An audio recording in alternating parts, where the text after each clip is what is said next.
Sakti, sahabat keluarga sejati. Selamat siang sahabat Tridharma Sakti. Ini sudah ditemani Lia ya. Dan sekarang tentunya Lia nggak sendirian, tapi Lia udah ditemani dengan rekan dari KPU Kota Batu.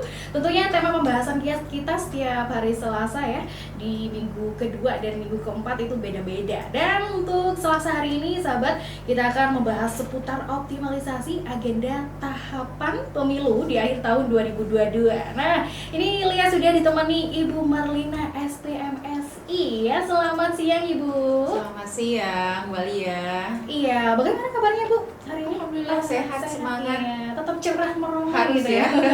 Harus menyebarkan aura-aura positif. Gitu. Masya Allah. Sehat terus ya Bu. Tapi ngomong-ngomong, akhir-akhir ini Kota Batu ini ya lagi dingin-dinginnya gitu. Dingin-dinginnya dan padat macet ya. Benar-benar karena memang menjelang akan beralihnya tahun gitu Bu ya. Ini sudah akhir liburan anak sekolah juga. Betul. Banyak juga yang lagi libur kerja ya untuk menghabiskan dan berwisata gitu Bu. Nah, tapi Bu ya ini udah nggak terasa banget udah di ujung tahun 2022. Terus kira-kira nih Bu udah agenda apa aja yang sudah digelar selama tahun 2022 ini Bu? Ya Mbak Lia, kalau kita ini ya membahas untuk tahapan kepemiluan, kita sudah memulainya di bulan Juni lalu. 14 Juni kita sudah mulai tahapannya.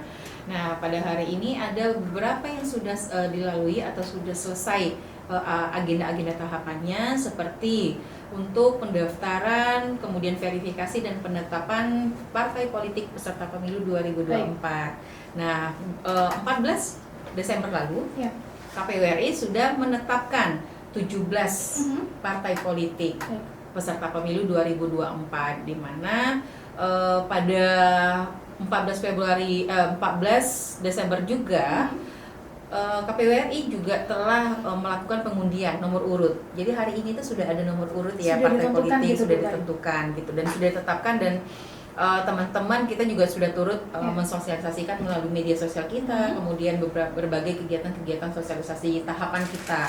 Nah, juga kemudian kami di KPU sudah melakukan kegiatan penataan rancangan penyusunan daerah pemilihan, kemudian juga dan alokasi kursinya. Nah, pun bertepatan 14 Desember lalu, ada beberapa agenda padat pada 14 Desember lalu ya Mbak. Sampai sekarang kayaknya masih padat ya Bu ya? Pada hari momentum di 14 Desember lalu itu sangat banyak agenda-agenda yang memang fatal ya dalam tahapan-tahapan kita. Maksudnya gitu. fatal gimana itu? Bukan fatal, urgent.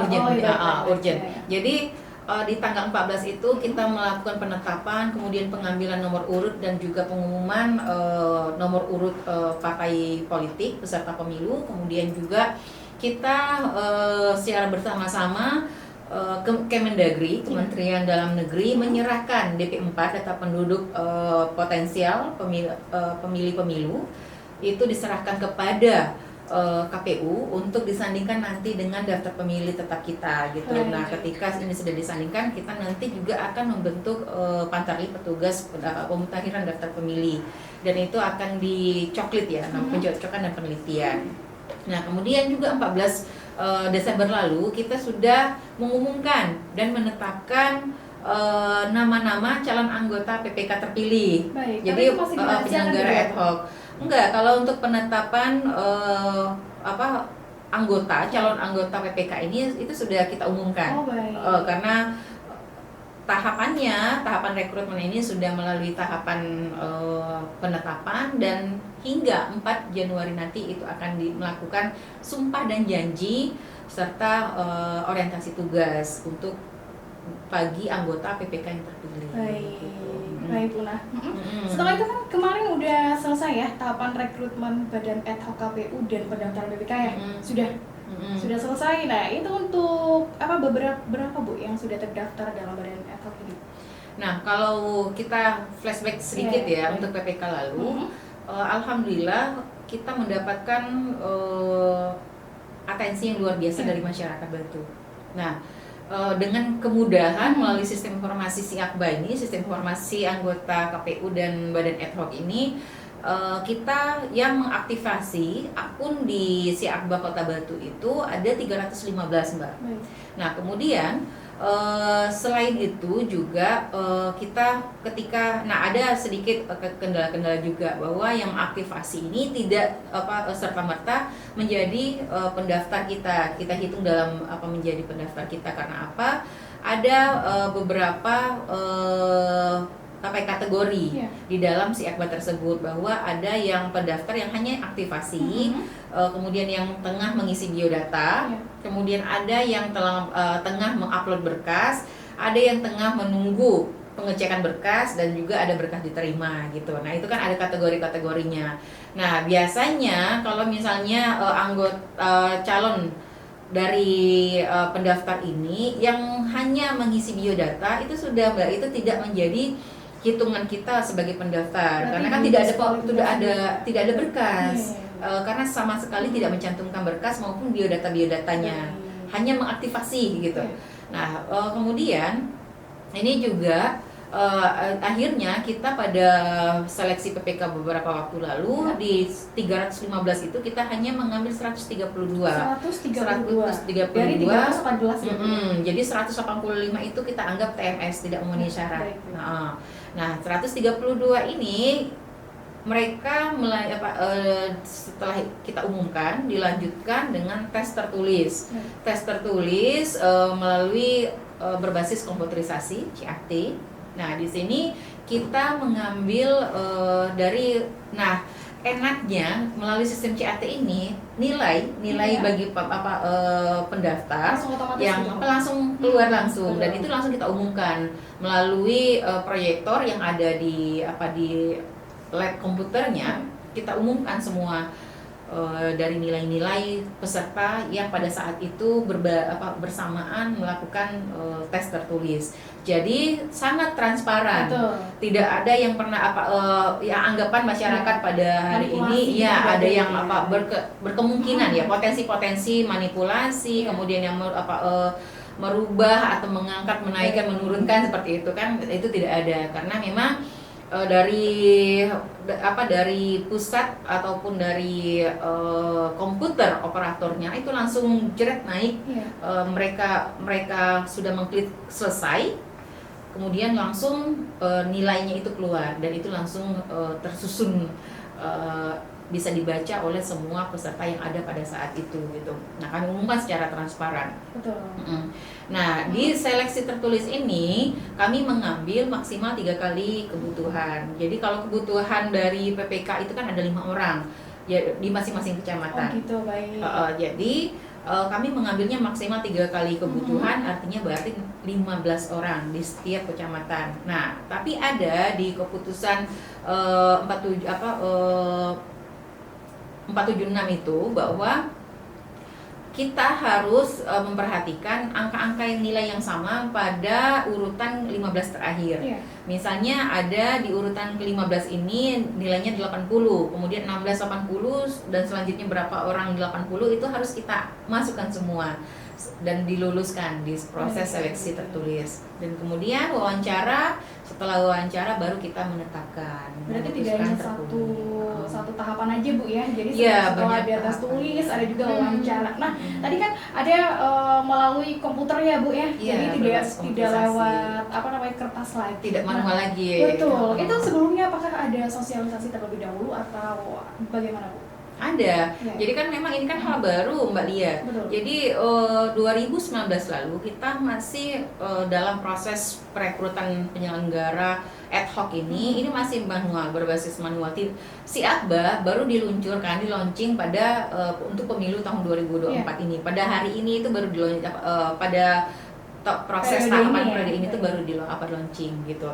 Jadi proses yang lalu dengan sekarang itu sangat berbeda. Dulu yang dilakukan CAT tes tertulisnya secara manual, kemudian juga untuk bank soalnya itu dibuat oleh kabupaten kota. Nah, tapi kalau hari ini kita langsung melalui pendaftaran itu melalui sistem informasi Akba tadi, kemudian juga semua informasi-informasi misalnya mereka lulus atau tidaknya juga akan ternotif di si Akba akun bagi pendaftar tersebut. Nah, kemudian juga hal yang baru lagi yang tadi kita diminta oleh KPU RI untuk melakukan yang meningkatkan kualitas kita lah ya dalam proses tahapan ini, meningkatkan kinerja kita, meningkatkan kualitas integritas kita gitu. Nah jadi proses seleksi ini pun diminta untuk berbasis komputerisasi CAT tadi. Nah kemudian juga kita minta dihubungkan pun soalnya itu langsung dari KPU RI. Langsung langsung dari KPU RI yang dimana soal-soal ini, bank-bank soal ini dihimpun dari 34 provinsi. Tapi biasanya ada biasanya tahun-tahun kemarin itu berbeda atau berbeda. Jadi proses-proses seperti ini tuh hal-hal baru, hal baru dalam pemilu, tahapan pemilu saat ini. Dan itu ada sekitar 3.500 soal pada PPK 2 lalu, yang dimana ini diacak secara sistem, diacak secara sistem se-Indonesia gitu. Nah jadi sangat tipis kemungkinan dan bahkan tidak ada dipastikan tidak ada misalnya ada yang isu informasi-informasi hoax yang beredar, misalnya ada soal bocor itu tidak mungkin, karena ini kita melalui secara CAT injeksi soal itu minimal 3 jam sebelum pelaksanaan CAT dimulai. Jadi pelaksanaan CAT dimulai itu 8.30. Jadi untuk injeksi soal ke komputer itu harus jam 6. Jam 6 itu baru diinjek. Kami sudah melakukan penandatanganan fakta integritas dengan mitra kami. Mitra kami untuk tes tertulis ini adalah SLTA SMA 1, SMA Negeri 1 Batu. Nah, kami melaksanakan penandatanganan sebelumnya fakta integritas bahwa mitra yang kami ajak kerjasama ini menjaga kerahasiaan terkait apapun itu gitu, terkait perangkat, terkait sistem, terkait soal-soal dan injek semuanya kita menjaga kerahasiaannya gitu. Baik, berarti dari 132 orang itu mengerjakan dalam satu waktu yang sama, yang sama begitu Bu ya? Iya, 90 menit kita 75 soal untuk dikerjakan dalam 90 menit. Itu ada kendala Bu dalam pengerjaan soal? Karena hal ini baru ya, untuk di Batu sendiri itu sudah juga merupakan hal yang baru. Nah, tapi tidak ada kendala-kendala yang sangat berarti sih. Memang pada awal 10 menit di awal itu memang agak trouble, servernya down karena memang kalau IT di Pusdatin KPU RI itu menyampaikan karena kan secara serentak mereka menginput atau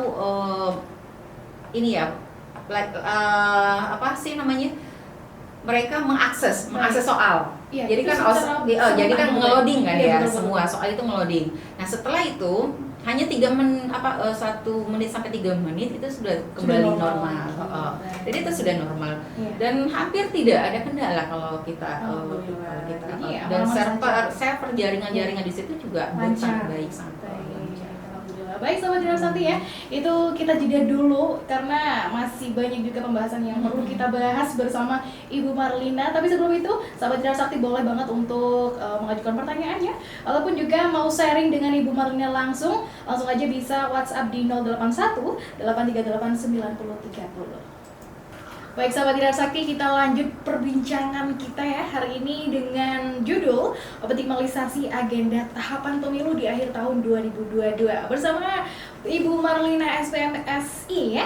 Dan Ibu bagaimana pendapat jenengan kan dari tahun kemarin itu waktu tahapan mulai 2019 ya, itu kan masih berbasis tulis gitu Bu ya. Sekarang sudah serba semuanya itu sudah dimudahkan dengan adanya komputer. Nah, menurut Bu Marlina ya, apakah dengan adanya sistem yang sekarang ini apakah lebih mempermudah atau Ibu merasa kesulitan gitu dengan rekan-rekan KPU? Ya kalau saya pribadi ini sangat memudahkan kita Mbak Lia. Karena apa? Dengan sistem informasi, dengan teknologi yang kita gunakan ini sangat memudahkan. Saya yakin ini juga memudahkan masyarakat kita. Karena apa? Mereka tidak perlu untuk dengan buru-buru datang ke kantor KPU untuk menyerahkan berkas misalnya gitu. Karena apa? Karena mereka melakukan secara online pendaftarannya. Nah, pun kemarin di seleksi PPK kita juga memberikan kesempatan untuk penyerahan berkas fisiknya ini maksimal di hari tes tertulis gitu. Artinya kan mereka juga tidak buru-buru untuk atau ngantri di kantor gitu, juga memakan waktu mereka untuk melakukan pendaftaran. Nah, hari ini mereka sangat dimudahkan malah proses-prosesnya saya anggap ini sangat relevan lah dengan anak-anak milenial sekarang. Lebih fleksibel karena ya, Bu? Iya, fleksibel karena kalau misalnya kita mendaftar manual, ini kan ada jam kerja. Kita hanya melayani jam 8 pagi hingga 4 sore. Tapi dengan si Akba ini 24 jam mereka bisa mengakses gitu. Bisa misalnya mereka jam 11. Kadang memang ketika pendaftaran ada beberapa ketika lagi traffic karena kan se-Indonesia ya Mbak Lia yang mau mengakses. Nah, ini karena traffic juga lagi down ini hanya seperti itu. Mungkin mereka menunggu tengah malam, jam 11 malam, jam 12 malam melihat karena pasti orang sudah tertidur gitu. Dan sedikit penggunanya yang mengakses dan jadi itu akan mudah lancar gitu. Itu bisa saja gitu. Atau pagi-pagi subuh mereka pokoknya fleksibel lah untuk melakukan pendaftaran gitu. Nah, juga untuk seperti kebutuhan surat keterangan kesehatan kita kemarin itu juga kita bantu. Kita sudah bekerja sama dengan Dinas Kesehatan Kota Batu dan insya Allah itu tanpa biaya ya untuk mendapatkan surat keterangan tersebut. Jadi semuanya kami memudahkan dengan prinsip kami KPU ini melayani, kami memudahkan segala proses-proses perekrutan ad hoc ini. Baik, kurang lebih tidak ada kendala ya? Tidak ada kendala. Baik, siap Ibu. Ini berhubungan dengan teknis ya. Kalau sekarang nih Bu, untuk warga yang bisa memilih di tahun 2024 nanti, itu sudah terdata sebanyak berapa suara Bu yang bisa memilih? Nah, jadi kalau September lalu kita melakukan rapat koordinasi serta rekapitulasi daftar pemilih secara berkelanjutan yang dihadiri juga oleh stakeholder yang terkait, misalnya di Spenduk Capil, Bawaslu, kemudian juga beberapa yang pihak-pihak terkait. Nah, kita melakukan rekapitulasi ini, angka yang ada daftar DPT kita sementara ini ada 156.000 lebih ya, angka belakangnya itu Mbak, 474 atau berapa gitu. Jadi 156.000 ini akan terus bertambah, bisa bertambah bisa berkurang. Ini kan kita yang namanya data penduduk ini kan fleksibelnya itu, ritmenya itu kan karena ada yang terkait mungkin ada yang meninggal, pindah pilih atau dia pindah ke luar kota gitu, itu kan sudah bisa tidak boleh lagi menjadi DPT masuk di DPT Kota Batu. Kita harus menghapusnya, yang meninggal kita harus menghapusnya. Makanya kadang memang beberapa di awal-awal tahun dulu sempat kita kan di dalam pandemi ya, masa pandemi itu bisa berkurang drastis Mbak.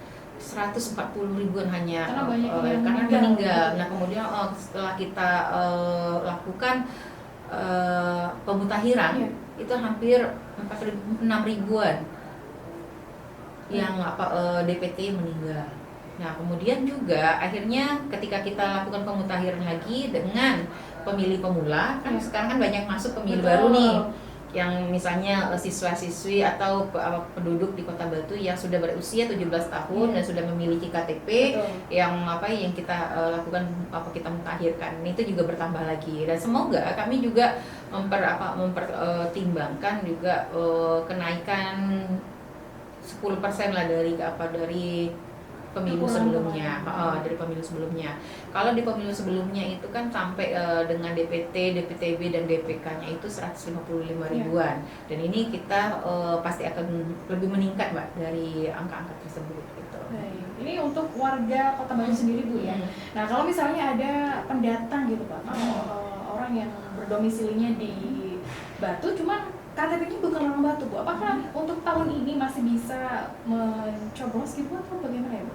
Atau tidak memiliki hak suara di Kota Batu? Kalau untuk hak suara, kita menjamin hak suara bagi pemilih di seluruh Indonesia ya. Nah, tapi memang mereka tidak diberikan kesempatan untuk memilih keseluruhan dari proses pemilihan tersebut. Nah, kalau di pemilu ada 5 surat suara, seandainya untuk warga di wilayah Kota Batu yang sesuai dengan domisili sesuai dengan KTP-nya dan berada di wilayah tersebut, mereka mendapatkan 5 surat suara ini. Presiden dan calon wakil presiden, kemudian DPR RI, DPD, DPRD provinsi dan DPRD kabupaten kota. Nah, sedangkan ketika ada warga yang bukan berdomisilinya tinggalnya di Batu tapi KTP-nya itu di luar. Nah, maka kita belum bisa ini untuk memasukkan mereka ke dalam DPT kita. Paling nanti pada mereka bisa masuk di daftar pemilih tambahan, di mana mereka harus pindah pilih. Pindah pilih ini pun mereka tidak bisa mendapatkan 5 suara yang tadi. Kita kategorikan dulu dia, misalnya pindah pilihnya dari pindah pilihnya ini dari kota yang masih di lingkungan Jawa Timur misalnya.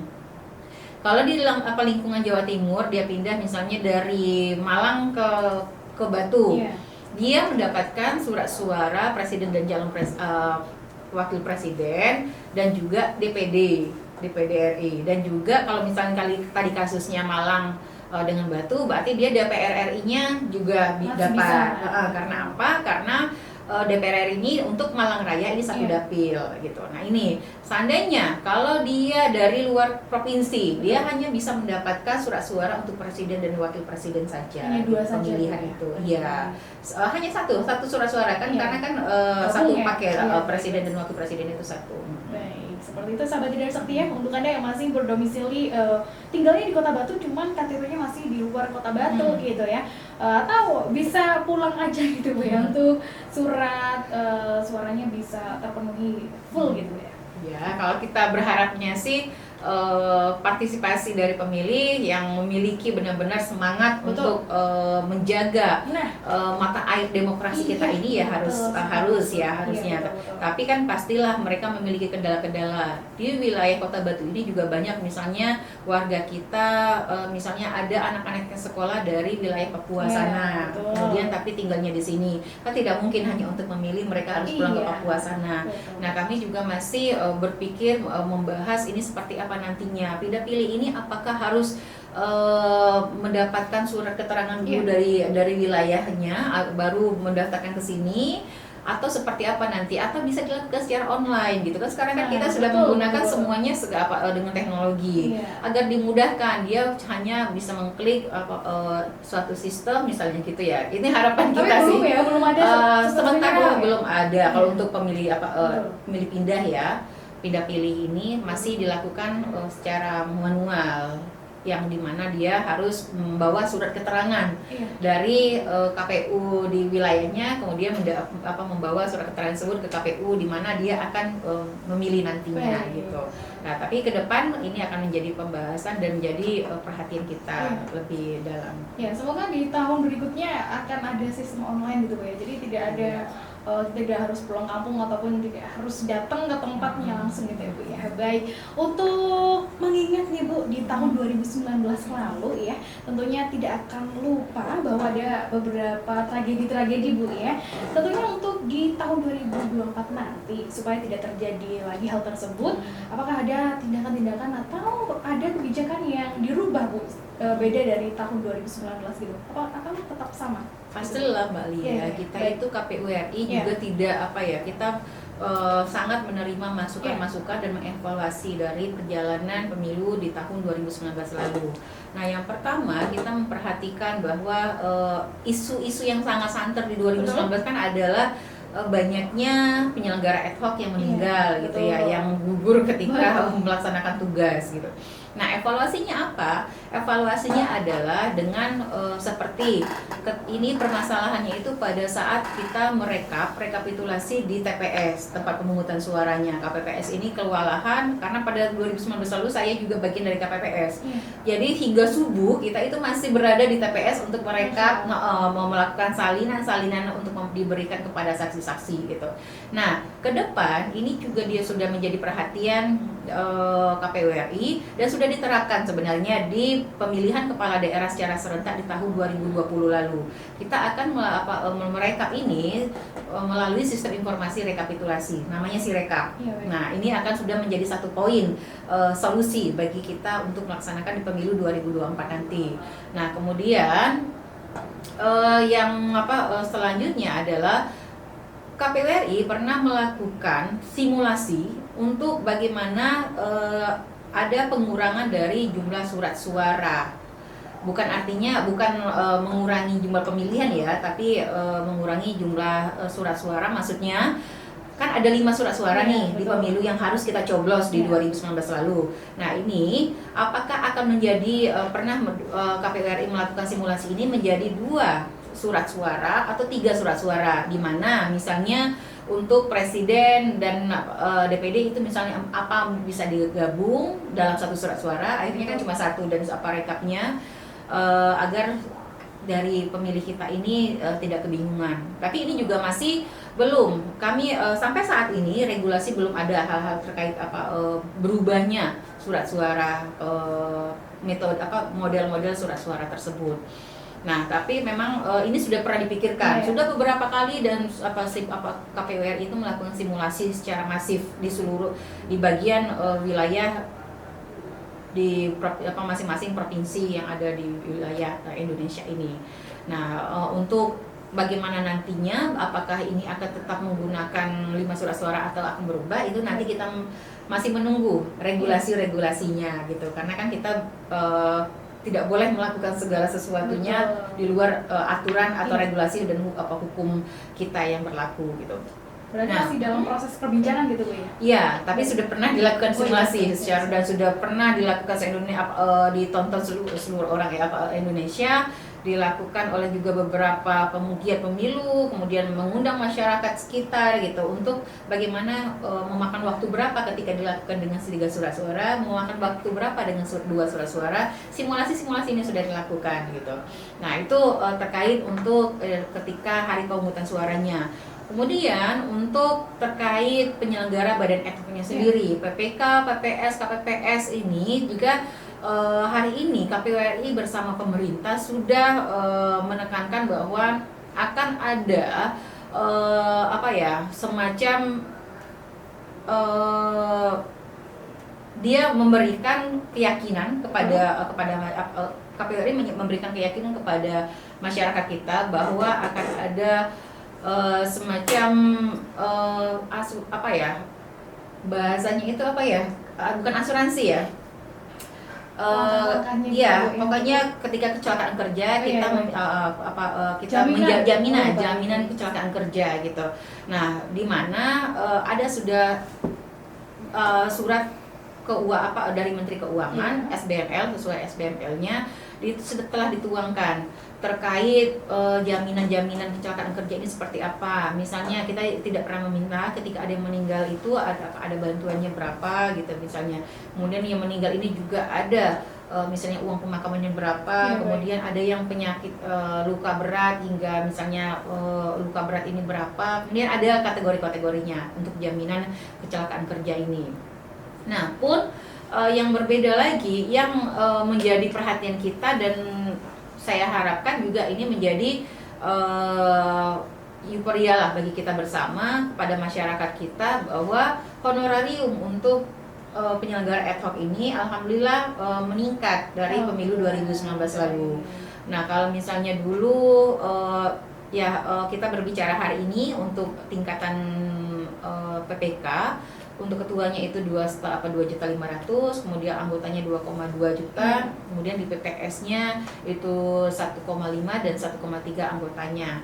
Dan untuk Pantarlinya yang tadinya 700 menjadi 1 juta, kemudian di KPPS ini luar biasa naiknya 100%. Kemarin itu bisa 500 sampai 550 ketuanya, hari ini 1.200.000 untuk ketuanya dan anggotanya 1.100.000 kalau tidak salah ya. Alhamdulillah. Dan hampir naik 100% ya untuk KPPS dan luar biasa. Dan insya Allah dengan honorarium yang ini meningkat drastis, kemudian juga dengan juga jaminan kecelakaan kerjanya sudah ada, sudah di backup ya, sudah di backup oleh KPRI, kemudian juga dengan kemudahan teknologi. Betul. Nanti di hari pemungutan suara kita sudah dapat disupport dengan teknologi-teknologi, dan itu sangat dimudahkan ya. Jadi kenapa hari ini kita pun merekrut orang-orang calon penyelenggara ad hoc ini harus juga melek IT.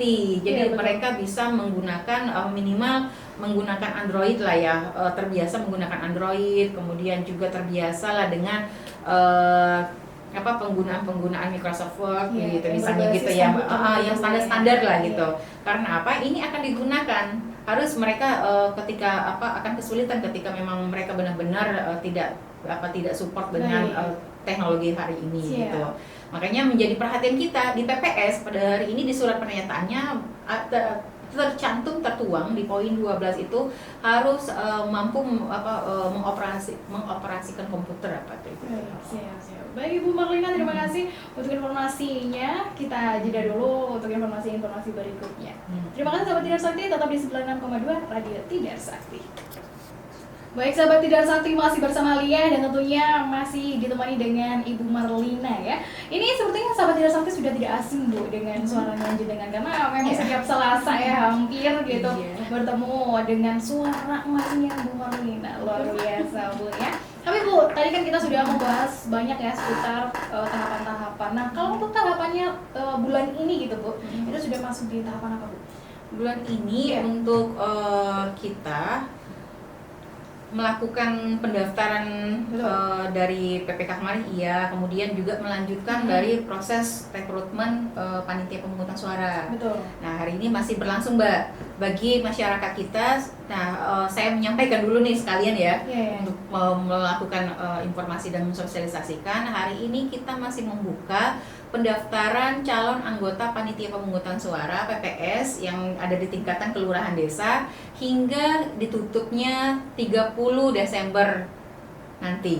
Jadi masih ada masih hari Jumat nanti berakhir, dan kami harapkan juga kepada masyarakat kita untuk misalnya yang sudah melakukan aktivasi melalui si Akbar, silakan nanti segera penuhi berkasnya, upload berkasnya. Kemudian jika ada kesulitan silakan datang ke kantor KPU. Karena apa? Karena pendaftaran calon PPS ini kami juga membuat dua kategori. Dua kategori yang di sini yang dimaksud adalah mandiri dan non mandiri. Kalau mandiri, masyarakat pendaftar juga bisa melakukan melalui si Akbar langsung. Kalau non mandiri bisa membawa berkasnya dan akan didampingi dan dibantu oleh panitia kami untuk melakukan proses pendaftarannya, Mbak Lia. Nah, ini untuk perekrutan untuk PPS-nya. Nah, kemudian kita juga KPU Provinsi hari ini tengah membuka pendaftaran pencalonan untuk Dewan Perwakilan Daerah, karena kan ini pencalonan perseorangan ya. Mereka harus memiliki atau membawa syarat minimal dukungan gitu. Betul. Nah, syarat minimal dukungan di sini ada untuk di Provinsi Jawa Timur ada 5.000 syarat dukungannya. Dan kemarin juga saya sudah mensosialisasikan bahwa terakhir ketika kami bersosialisasi kemarin di Royal Orchid kalau nggak salah ya, itu ada 31 yang masuk, yang sudah calon anggota yang calon pendaftarnya yang masuk.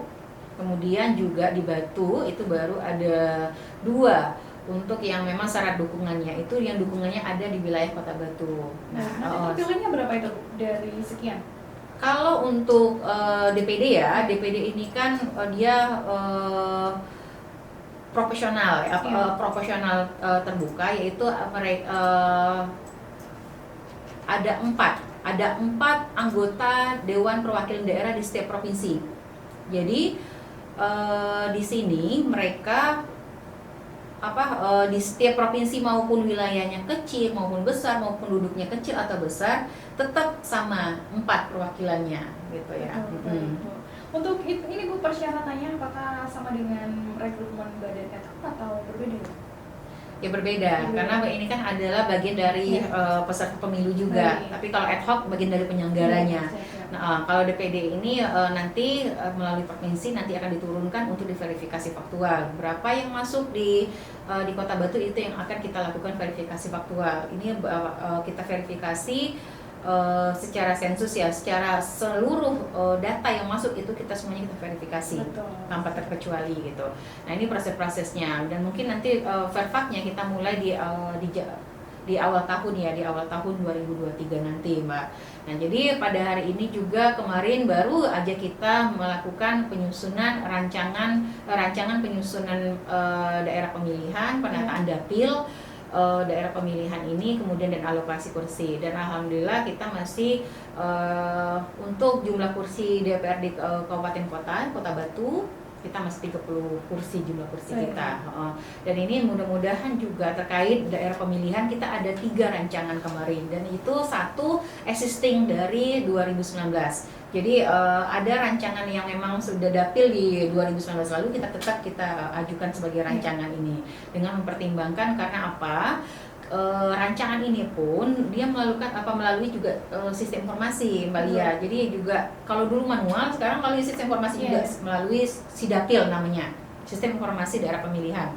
Nah, jadi kita akan melihat rancangan-rancang ini, dan pun ini juga nanti KPU RI yang akan menetapkan. Baik, semoga nanti pemilu di tahun 2024 berjalan dengan lancar, tentunya tidak ada kendala ya, gimana gitu Bu ya. Baik, untuk informasi lebih lanjut Bu, barangkali nanti sahabat Dinar Sakti ingin mendapatkan informasi lebih lanjut gitu, kira-kira bisa menghubungi di nomor berapa ke sosial media yang apa Bu? Masyarakat kita bisa melihat karena kan kita website kita ada di website kota-batu.kpu.go.id. Nah, karena dulu kita ini yang terbaru ya, website kita, dan informasi-informasi apapun terkait pengumuman, terkait informasi berita itu ada di website kita. Kemudian media sosial kita juga, kita memiliki laman Facebook, kita memiliki Instagram, TikTok, Twitter, dan juga YouTube. Nah, silakan di sana masyarakat bisa mengakses informasi-informasi kita. Di alamatnya bisa di key-nya itu KPU Kota Batu. Nah, jadi dilihat aja nanti di KPU Kota Batu akan muncul semua misalnya di alamat media sosial tersebut. Dan juga ini satu yang saya butuh informasikan Mbak Lia, bahwa di YouTube kita itu sudah membuat tutorial bagaimana masyarakat kita bisa mengakses secara sistem kerja si Akba ini. Ada durasi hampir 16 menit untuk bagaimana caranya, mulai dari membuat register melalui email, kemudian emailnya harus email yang aktif gitu. Jangan hari ini kan masih pendaftaran PPS nih, masih ada waktu, dan masih mungkin bagi masyarakat kita yang tertarik atau berminat untuk turut mendaftar. Nah, ini kita sampaikan bahwa ketika melakukan aktivasi atau register memiliki akun si Akba harus dengan email aktif. Karena apa? Notifikasi nantinya untuk mereka mengaktifasi masuk ke email gitu. Makanya ada beberapa masyarakat kita pendaftar ini yang kesulitan akhirnya. Kenapa tidak bisa diakses gitu. Nah, dan juga ketika tutorial ini banyak, hampir sudah 3.000-an yang terakhir ya kita yang menonton, alhamdulillah banyak gitu.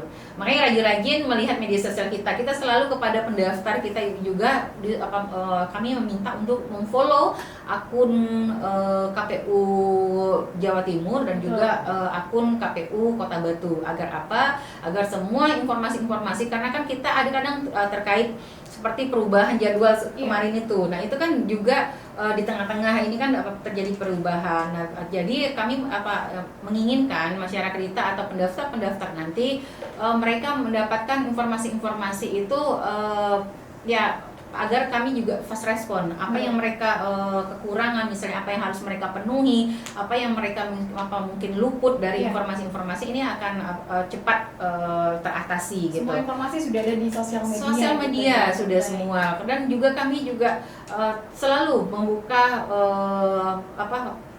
di kantor KPU itu kita selalu tetap memberikan pelayanan kalau memang pada saat pendaftaran ini kita itu tidak melihat hari kerja Senin sampai Jumat, tapi sudah hari kalender Mbak Lia.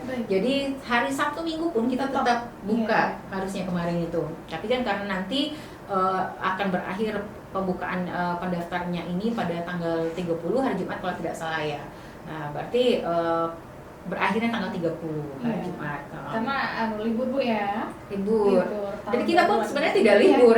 Kita bekerja dari Kita rumah. melakukan penelitian administrasinya. Baik. Karena apa? Nanti kita akan melakukan pengumuman ini Iya. yang lulus administrasinya di tanggal 2 Januari gitu. Iya. Jadi tidak ada jeda untuk ini ya, untuk Iya, untuk berlayar-layarnya Untuk gitu ya, Bu. healing-healing gitu.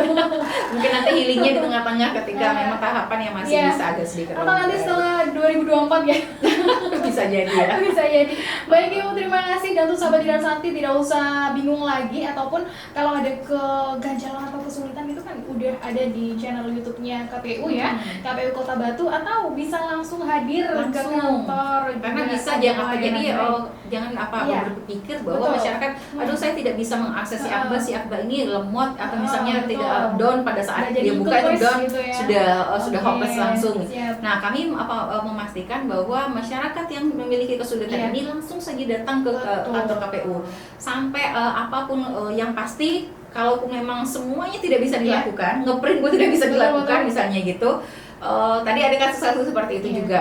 Silakan kalau mau ke kantor KPU itu bawa pas foto 4x6 minimal 1 atau 2 lah ya, Iya. 2 4x6, kemudian membawa materai 10.000, fotokopi KTP dan ijazah. Baik.